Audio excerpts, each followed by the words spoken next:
Eelmisel korral jäime siis tala juures pooleli, siit saime siis kõik puksid kätte. Lasin natuke roostesurma ka peale. Teisele poole oleks ka vaja, aga mul sai otsa lihtsalt. Kuna tagasild on alt ära, siis tuli mõttega vahetada ära kütusefilter. Kuna sellel autol asub see sõna otseses mõttes urruaugus, siis põhimõtteliselt lasin ma paagi peaaegu auto küljest lahti. Nagu näha, on väga hea, et ma selle filtri ära võtsin. Selle filtri filtreerimisomadused on ümmargune 0, sest miskipärast on siit otse läbi näha. Seal taga tundub justkui keegi oleks nagu midagi kruvikaga surkinud või igatahes kruvikaga surkimine ei ole alternatiiv kütusefiltri vahetusele. Nüüd on mul käes siis uus filter, vaatame korra huvi pärast siia ka. Nagu näha, siit me otse läbi ei näe. Siin on ilusti klapp ees. Ei ole keegi midagi kruvikaga läbi löönud. Nüüd ma proovin ta siia tagasi kruttida ja siis ma saan juba ka paagi oma koha peale tagasi panna. Kütusefiltri vahetus edukalt läbitud. Panin auto käima, midagi ei leki, kõik on korras. Puhastasin veel ka põhja alt natukene. Vaatame siit kaugemalt. Selle pleki sain vähe puhtamaks. Ja rohkem ei tohiks siit mingit pudi ja saasta mulle silma kukkuda. Esisilla juures alustaks siis roolivarrastest. Siin on siis mul maas ühed vanad. Need on mu kabrioleti omad. Aga kuna üldseis on neil üsna korralik, siis tasub nendest alustada.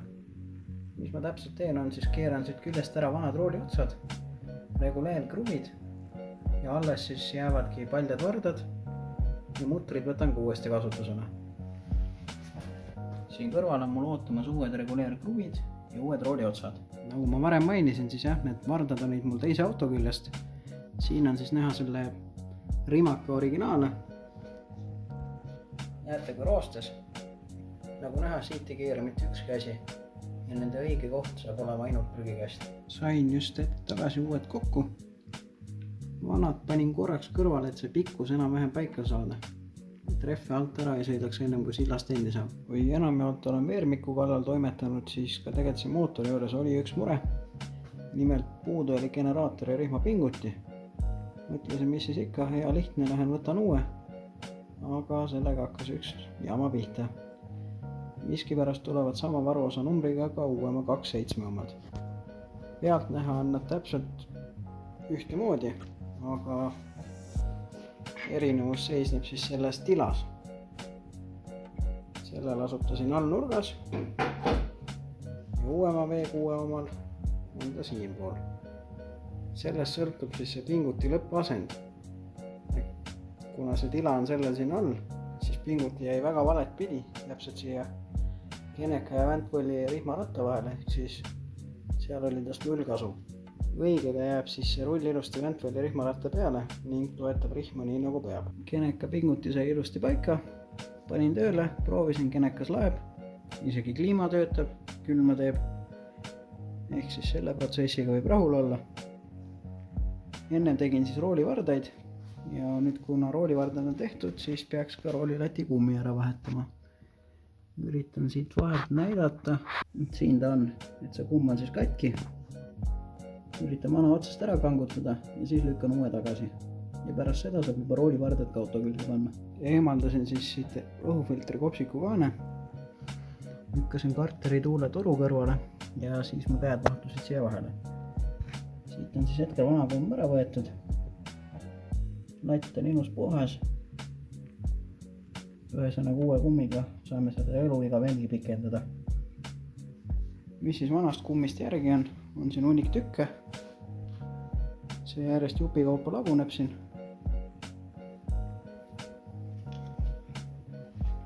Ehk üsna pude ja paber. Tegelikkuses peaks siin olema siuke ühes tükis jupp. Aga nüüd ma üritan selle tagasi lükata, lambri peale saada ja stopperi tagasi ka. Stopper on siis see plastist koht siin. Enne auto külge panekut keerasin ma veel vardad omavahel kokku. Siin keskel käib siis siuke vaheplaat ja eest 2 mutrit.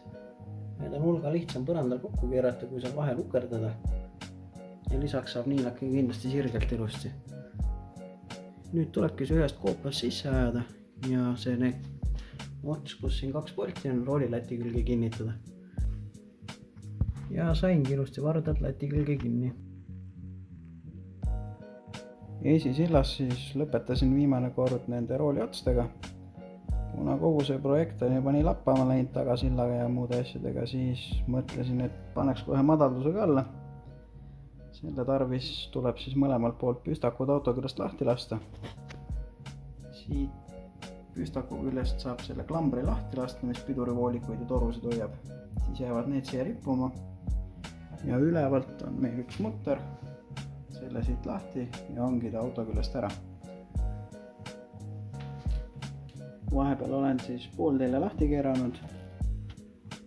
Piduri asjad eemale tõstnud. Stabika kondiga lahti keeranud. Stabika varda lohistasin eemale. Ja kuna meil on siin ABS ka peal, siis enne seda, kui ma saan sellise ülemise mutri lahti lasta, see millest ma rääkisin, tuleb lahti teha ka ABS-i pistik. Juhi pool on siis siinpool peidus, selleks tuli paisupaak ja roolivõimu paaki eest ära võtta.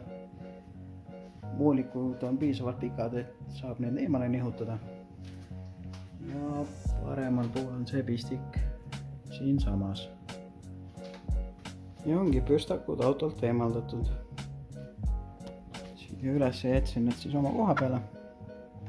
Siin kao lihtsalt jupid ära. Siit poolt vaatame ka ilusti olemas. All on tühi auk. Ja püstak ise on siin seina ääres. Siit edasi kavatsen ma nad ära puhastada ja siis vedrud küljest ära võtta. Kuna tagasilla tala läheb jäigalt alumiiniumpuksidega kinni, siis ei taha esimest ka vetruma jätta. Esimesele panen siis sellised plastist tehtud valged puksid. Neid on testitud, peavad vastu küll. Nendega saame samamoodi jäiga tala. Sain esimese paika. Seda ta jääb siis. Paneks siit ka järgmise.